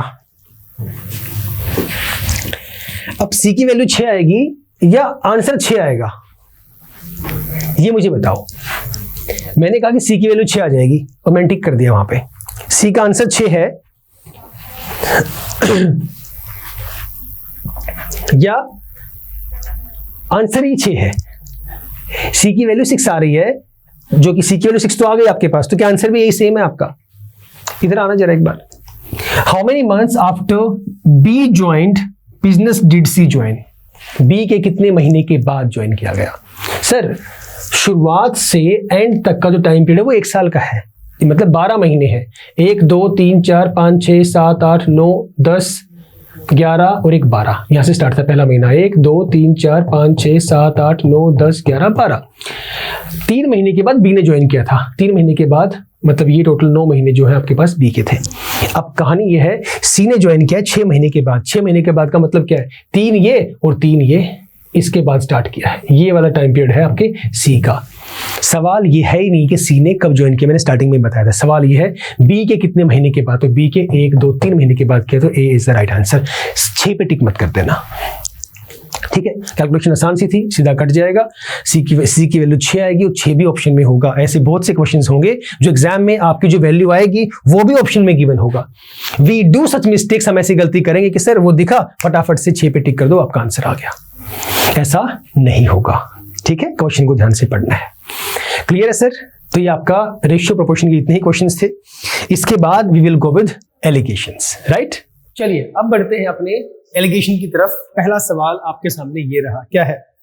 The ratio of number of girls to number of boys is 1:2। Number of girls number of boys का रेशियो आपको गिवन है 1:2। If the average weight of the boys is 30 kg, तो बॉयज का एवरेज वेट कितना है? 30 है हमारे पास। गर्ल्स का एवरेज वेट हमें नहीं दिया हुआ। And the average weight of both the boys and girls, दोनों का एवरेज वेट कितना है? 25 है। बड़ा आसान सा मेथड है ये वाला आपका जो मैं करवा रहा हूं अभी। Then the average weight of the girls as, girls का एवरेज वेट क्या होगा? सबसे पहले ना यहाँ पे मैंने टोटल वैल्यू लिखी है, यहाँ पे इंडिविजुअल वैल्यूज है, यहाँ पे टोटल वैल्यू, मतलब टोटल आपका दोनों के बिहाफ पे जो एवरेज बनती है वो यहाँ पे गिवन है। अब आपको क्या करना है, इसका जो डिफरेंस होगा वो आप यहां लिखेंगे, इसका जो डिफरेंस होगा वो आप यहां पर लिखेंगे। मैं रिपीट कर रहा हूं, आपको स्टार्टिंग में गिवन था कि जो रेशियो है दोनों का वो 1:2 है, मतलब दोनों का रेशियो 1:2, 1/2 गिवन है। और 1/2 किस किस का? Girls to boys, girls to boys का रेशियो दिया हुआ है, ठीक है sir. Average weight of boys is 30, ये बॉयज का एवरेज वेट है, ये दोनों का एवरेज है 25। लिखा हुआ है साफ साफ, पढ़िए। The average weight of both the boys and girls is 25, then the average weight of the girls, सिर्फ आपको गर्ल्स की वैल्यू निकालनी है, ठीक है। डिफरेंस निकालेंगे, इन दोनों का डिफरेंस कितना आएगा? 5। इनका डिफरेंस कितना आएगा? 25 माइनस जी। अब ये आ गई आपके पास इंडिविजुअल वैल्यूज, दोनों का आपके पास एवरेज, ये दोनों का आ गया डिफरेंस। और मुझे कहा है average weight of the girls is, relation किस किस का गिवन है? 1:2, that is from girls to boys. तो सर ये जो वैल्यू है this is G/B, that is equal to 1/2। अब तो वैल्यूज कर दीजिए पुट। G की वैल्यू कितनी है आपके पास और B की वैल्यू कितनी है, दोनों को निकाल के इक्वल टू कर दो अपना 1/2, आपका G का आंसर आ जाएगा। करो sir. Value we get as G आपका 5 है अपॉन B आपका है 25 minus G, that is equal to 1/2। G की वैल्यू कितनी आ गई? G की वैल्यू आपके पास आ गई 5 तो 10, 25 में 10 गए 15। हाउ? क्रॉस मल्टीप्लाई करेंगे, देखो मुझे पता है 2 into 5 आ जाएगा 10 हो जाएगा, अंडरस्टैंडेबल है। 25 minus G into 1, 25 minus G ही रहेगा। वैल्यू G की निकालनी है, सोल्व करना है, ये वहां जाके माइनस होगा। 15 माइनस 10 माइनस 25 माइनस 15, यहाँ पे ऑलरेडी माइनस था, माइनस माइनस कट गया, G की वैल्यू 15 आ गई। समझ गए? करके देख लेना, क्रॉस मल्टीप्लाई ही करनी, कुछ नहीं किया मैंने। This is the answer, that is 15 kg। Done. चलिए आगे बढ़ते हैं। नाउ क्वेश्चन नंबर 2 एलिगेशन से क्या कहते हैं second question, 2 varieties of soda water with different prices is mixed in the ratio 2:3. 2:3 में मिक्स कर दिया गया, ठीक है। The price of first soda water is ₹10 per liter. ₹10 per liter. While the price of second soda water is ₹15 per liter. ये लो sir, 10 रुपए पर litre, दूसरा 15 रुपए पर लीटर। आगे दिया है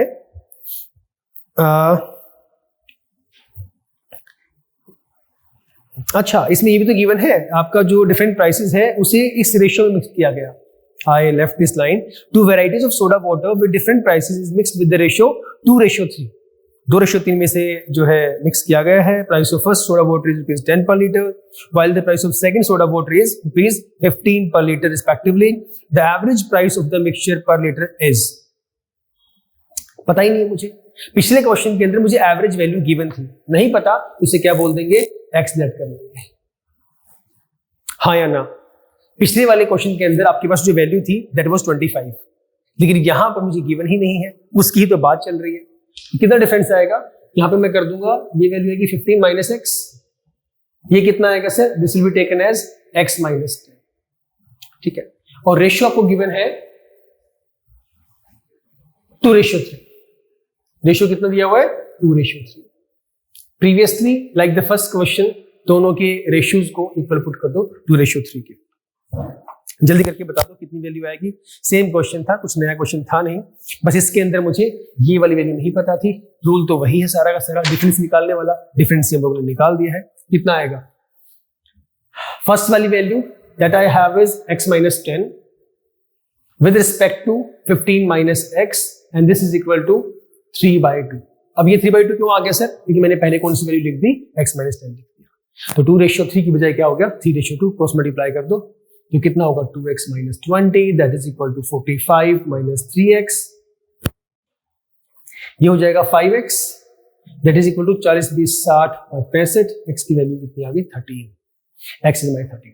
यही पूछा था, the average price of the mixture is कितना पर litre, 13 rupees per litre, x ही आपको निकालना था, दिस इज माई ₹13, ठीक है। कुछ नया नहीं था इस क्वेश्चन के अंदर। If I compare this first question में आपके पास x की जगह पे 25 दिया हुआ था, रूल आपका सेम ही है, यहाँ पे 25 गिवन था और जो रिलेशन था वो सेम ही था, डिफरेंस निकालना था हमें, यहाँ पर x दिया हुआ है, सेम रिलेशन निकाल के बस यहाँ पे कितना हो गया, क्योंकि मैंने ये इस तरह से इसको शो कर दिया, दिस रेशियो दिस, तो respective values he up and down आएंगी, न्यूमरेटर बाय डिनोमिनेटर आएगा। अगर मैं बोलता दिस बाय दिस तो 2/3 होता, ठीक है। तो जिस रेशियो में आप फर्स्ट वैल्यू को लिखेंगे उसी रेशियो में आपको सेकंड वैल्यू को शो करना पड़ेगा। अगर आपने वैल्यूज को चेंज कर दिया आंसर गलत हो जाएगा। अगर मान लो मैं ऐसे कर देता, इसको 2/3 कर देता, तो मुझे ये भी चेंज करना पड़ता। गेटिंग इट, इसके रिस्पेक्ट में लिखेंगे तो आंसर विल बी चेंज। तो कोशिश ये करनी है, कोशिश क्या करना ही ऐसे है, आपकी जो गिवन वैल्यूज है सेम रेशियो वाली को इक्वल भी सेम क्वांटिटी की ही करें, अलग के कर दोगे तो गलत हो जाएगा। तो दिस इज माई 13। चलो क्वेश्चन नंबर 3, ये क्वेश्चन अच्छा है, this question is good. What it says, a mixture of water and milk, it contains 80% milk. Water और मिल्क का मिक्सचर है जिसके अंदर 80% क्या है, मिल्क है, ये दिया हुआ है, ठीक है सर।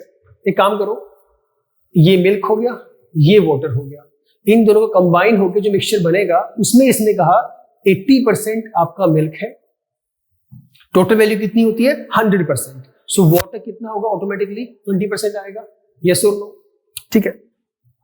आगे, इन 50 litres of such a mixture, अभी मैं आगे गया ही नहीं, इसने कहा टोटल मिक्सचर जो है वो कितना है 50 लीटर्स। तो सर अगर 50 लीटर है और 50 लीटर में से 80% क्या है, मिल्क है, तो 5 × 40, 40 लीटर क्या होगा मेरे पास, मिल्क होगा, और 10 लीटर मेरे पास क्या होगा, वाटर होगा।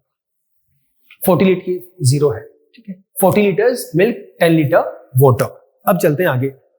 How many litres of the water is required, कितने लीटर मुझे पानी चाहिए to increase the percentage of water to 50%, ताकि पानी का जो परसेंटेज है वो 50% हो जाए।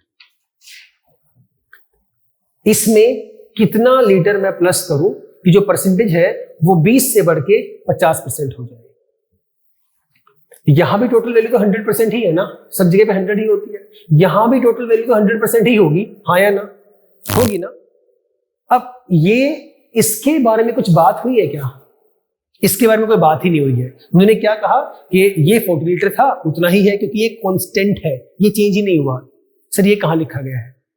ये लिखा तो हुआ है कि आपको चेंज इसमें करना है।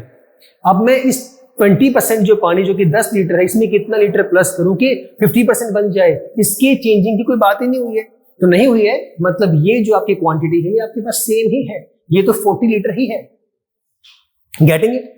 अगर ये 40 लीटर है तो ये कितना परसेंट है टोटल का? ये 50% ही है अभी भी। सर अभी भी का क्या मतलब? अभी भी का मतलब है with respect to this value. पहले टोटल अमाउंट का, टोटल मिक्सचर का 80% था, लेकिन आपने क्या किया, इसमें कोई चेंज ही नहीं किया, और अब ये जो 80% था वो कितना रह गया? 50%। लीटर्स में सेम है, लीटर्स में चेंज नहीं हुआ। क्यों नहीं हुआ? क्योंकि आपके पास ये वैल्यू बढ़ जाएगी। क्यों बढ़ जाएगी? क्योंकि आपको वाटर की क्वांटिटी इंक्रीज करनी है। मैं दोबारा बता दूं, ध्यान से सुनना। वाटर मिल्क का मिक्सचर है जिसमें 80% मिल्क है, 80% मिल्क है, तो ऑटोमेटिकली वाटर कितना बच गया? 20% बच गया। टोटल क्वांटिटी कितनी है? 50 लीटर का मिक्सचर है, 50 का 80%, 40 आ गया मिल्क, और बस कितना गया? 10, क्योंकि 40 प्लस 10 इज 50। ठीक है सर। फिर इसने कहा कि इसमें मैं कितना लीटर पानी ऐड करूं कि 50% बन जाए। तो what is the value? Total कितना था मेरे पास?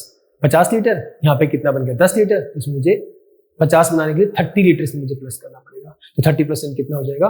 40 लीटर्स। रीजन बिहाइंड कितना बनाना है? 50%। तो सर इंक्रीमेंट करना है 50% का, तो वैल्यू कितनी आ गई? 40 लीटर मेरे पास आ गई। पूछा क्या है? How many litres of water is required, यही तो पूछा था। 30 लीटर इज रिक्वायर्ड। परसेंटेज निकाल दी मैंने, कुछ नया किया ही नहीं। इस क्वेश्चन को और भी कई तरीके से कर सकते हैं। सबसे आसान सा तरीका यही था, अपनी वैल्यूज को लिखो, किसी और फॉर्म पे जाओ ही मत। सबसे इजी मेथड है वैल्यूज को सोल्व करने का। वैसे तो अपने अपने ऊपर है, जिसको जो आसान लगता है वो उस तरीके से कर सकते हो। ठीक है, this is the right answer. Done. Question number 4, ये भी ठीक क्वेश्चन है। A mixture of rice is sold off ₹3 per KG. Selling price की बात कर रहा है, 3 रुपए प्रति किलो के हिसाब से आप अपना सेल कर रहे हैं।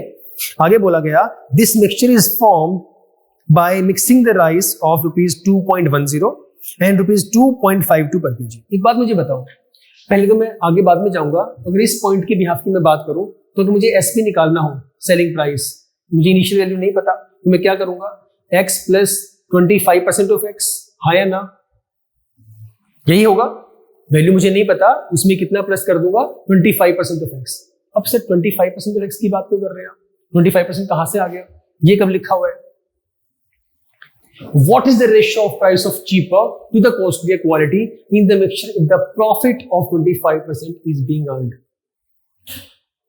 अब ये भी हो सकता था कि आप जो सामान बेच रहे हैं वो लॉस पे बेचें, ये भी हो सकता है कि वो प्रॉफिट पे बिके, लेकिन मुझे एक क्वांटिटी दे दी ऑलरेडी कि आप कितने पे बोल रहे हैं? 25% की प्रॉफिट की बात कर रहे हैं। तो प्रॉफिट होगा तो क्या होगा? आपको उस वैल्यू में 25% प्लस करना पड़ेगा, तभी आपको प्रॉफिट होगा। That is the SP. SP तो लॉस पे भी हो जाता है। बात तो सेलिंग प्राइस की है ना, क्या पता आपने फायदे पे बेचा हो, क्या पता आपने नुकसान पे बेचा हो। फायदे पे बेचा इसलिए मैंने प्लस कर दिया यहाँ पे। That is equal to how much we are talking about? ₹3 per KG. मतलब एसपी कितना है आपका? 3 है, हाँ या ना? सोल्व करना। ये 25 से चला गया 4 पे, 4 एकम 4 और 1 5, कितनी वैल्यू आ गई? 5x/3 that is equal to 3। 3 क्यों आ गया? 4, सॉरी, दिस इज माई 4। यहां से x की वैल्यू निकाल दो, कितनी आएगी? बताओ जल्दी, पॉइंट में आएगा। अब x की वैल्यू निकलते ही अब अपना रिलेशन यूज कर दो। इसने कहा था this mixture is formed by mixing the rice of 2.10 and 2.52 पर केजी। ये मिक्सचर बना कैसे था? आपने 2 क्वालिटी के चावल यूज किए थे, एक वो चावल जिसका प्राइस ये है, दूसरा ये वाला चावल जिसका प्राइस ये है। उसके बाद हमसे पूछा था कि बताओ किस रेशियो में आप चीपर और कॉस्टली को रखोगे ताकि आपको जो प्रॉफिट है वो 25% यूज पाए। क्लियर है? कॉन्सेप्ट क्लियर हो गया यहां तक का? अब बताओ जरा कैसी वैल्यू पुट करोगे, जल्दी बताओ फटाफट। एक बात मुझे समझनी पड़ेगी कि x तो निकाल दूंगा, बट उस x को मैं लेके क्या चलूंगा, इनिशियल पॉइंट है वो ठीक है। सो दैट जो हमने क्वेश्चन किए हैं यहाँ पर, ये वाला जो क्वेश्चन था हमने लेके चला कैसे, इसको मैं एवरेज ले लेता हूँ, इसे मैं एवरेज मान लेता हूँ। उसी तरीके से जो आपके पास x की वैल्यू आएगी ना, वो आपका क्या होगा, एवरेज प्राइस होगा। That I have to take of average price. x की वैल्यू कितनी आ रही है बताओ, 2.4 के आसपास इसकी वैल्यू आएगी। And I am taking this as average price, I am taking this as average price. अब लगा दो, अपना कॉन्सेप्ट यूज कर दो। क्या क्या कहा इसने, पहले इसने कहा मिक्सिंग जो की है ₹2.10, मेरे पास 2.10 दिया हुआ है, दूसरी जो वैल्यू है दैट इज 2.52। दोनों में ही राइट साइड से 2 डिजिट के बाद डेसिमल है, सेम नंबर ऑफ डिजिट के बाद डेसिमल है, तो इसे मैं कह सकता हूं 210, इसे मैं कह सकता हूं 252, एक ही बात है ना। एक्सक्यूज मी, इजी हो जाएगा थोड़ा सा। इसी तरीके से मैं इसको भी कन्वर्ट कर दूंगा। तो डेसिमल को हटा दो, डेसिमल की कहानी को यूज ही मत करो, थोड़ा सा इजी कर लेते हैं क्वेश्चन को। 210 और 252 के बिहाफ पे इनिशियल वैल्यू ये 210 है, दूसरे वाले की 252 है, एवरेज प्राइस कितना है 2.4, इसे भी किसमें कर दो, डेसिमल हटा दो, कितना आ जाएगा 240 आ जाएगा। सेम वही आपके डिफरेंस वाला पॉइंट। अब तो पिछले वाला क्वेश्चन बन गया सेम। मेन यही समझाना था कि इस वैल्यू को मैं एक्स वाली वैल्यू को लेके क्या चलूंगा, that will be taken as my average price.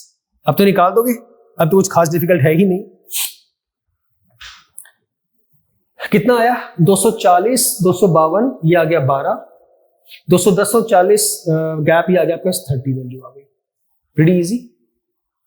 What is given to us, हाँ जो हमें निकालना है, रेशियो निकालना है। हाँ तो कैसे आंसर 12:30, किससे कर दो, 6 से कर दो, 6 दूनी 12, 6 दूनी 12 और 6 5 30, 2:5, ये आपका 2:5।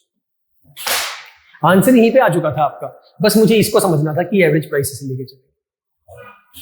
Getting it for both the quantities, right sir.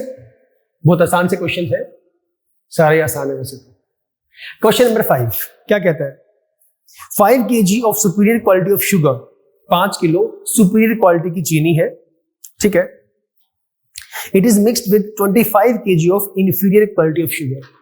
मतलब मैं इसे कह सकता हूं this is in the ratio 5:25, और इसे इजी करने के लिए बोल दो 1:5, एक ही बात है, ठीक है। आगे क्या बोला गया, the price of superior quality and inferior quality of the sugar is ₹18 and ₹12 respectively, ठीक है। एक कितना है 12 है, एक कितना है 18 है। Perfect sir. The average price per KG of mixture is, average price निकालना है, मुझे पता ही नहीं है, इसे मैं क्या ले लूंगा, एक्स ले लूंगा। फिर से वही कहानी पुराने वाली, इनका डिफरेंस निकाल दो, और एक वैल्यू आपको यहां पर गिवन है और उसे किसके इक्वल पुट कर दो, that is equal to 1:5, that is 1:5। बोलो हाँ या ना, क्लियर है सर। क्लियर तो ठीक है, लेकिन इस वैल्यू को फाइंड कैसे करेंगे, इसे फाइंड करने के लिए जो वैल्यूज गिवन थी स्टार्टिंग में ही, वही तो बात बता रखी है। ये रहा 5 और 25, मतलब ये कितना है 5 है और ये कितना है 25, बताओ। या फिर ये हमारा 25 है और ये हमारा 5 है। हमेशा जैसे पीछे में बता रहा था, हमेशा आपको जो भी रिस्पेक्टिव वैल्यूज है ना उसका ध्यान रखना है, कौन सा किसके रिस्पेक्ट में दिया हुआ है, कौन सी कहानी किसके लिए बताई गई है। 5 kg of superior quality of sugar is mixed with 25 kg of inferior quality, वो सुपीरियर है, ये इंफीरियर है। उसके बाद आया प्राइस ऑफ सुपीरियर क्वालिटी की वैल्यू कितनी है सर 18, तो सुपीरियर का आपके पास ये 18 है, ये रहा सुपीरियर, और ये आपके पास कितना है इंफीरियर। तो आपके पास कौन सी वैल्यूज काउंट होंगे सर, ये वाला काउंट होगा 25 और ये वाला काउंट होगा 5। Don't take this one. ये वही मिस्टेक है जो मैं बार बार बता रहा हूं, जो स्टूडेंट्स मोस्टली करते हैं। उनको लगता है कि जो पहले गिवन है पहले लिख दो, बाद में लिखते हैं। हाँ ठीक है, ऐसा ही होता है, रिस्पेक्टिवली में ऐसे यूज करते हैं, लेकिन आप जब वैल्यूज पुट करें तो उसका भी ध्यान रखें कि क्या आप उसके रिस्पेक्ट में वैल्यू पुट कर रहे हैं, इंफीरियर का इंफीरियर के लिए, सुपीरियर का सुपीरियर के लिए। क्लियर हुआ? अब तो क्वेश्चन आसान सा हो गया, तो इसे कर दो। ये 1:5 अगर लेके चलोगे तो सिर्फ 5:1 कर देना। लोवेस्ट में लेके चलना है वैसे ले लो, ऐसे लेके चलना है वैसे ले लो, बात एक ही, जैसे आपको आसान लगे कर दो इसे solve. So this will be x - 12 upon 18 - x, this is equal to the given value, जिससे आपके पास आंसर आ जाएगा। कितना वैल्यू आएगा x का, निकाल के बताओ, जल्दी बताओ, ये तो आसान सा था।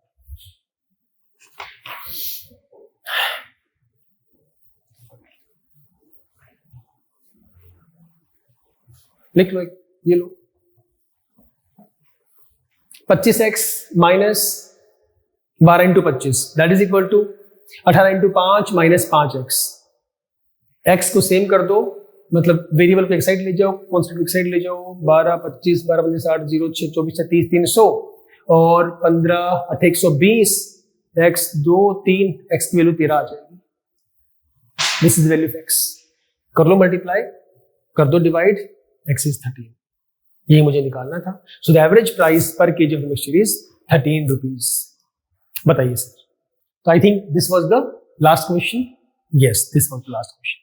तो सर इसमें हम लोगों ने 5 क्वेश्चंस किए, तो आपको ध्यान रखना है कि आपको जो मिडिल में जो वैल्यू आएगी वो एवरेज वैल्यू आपको लेके चलनी है। उसके बाद डिफरेंस के बिहाफ पे जो भी हमें गिवन होगा उसको इक्वेट करके वैल्यूज निकाल देंगे। ठीक है, तो ये 5 क्वेश्चंस वर फ्रॉम एलिगेशन।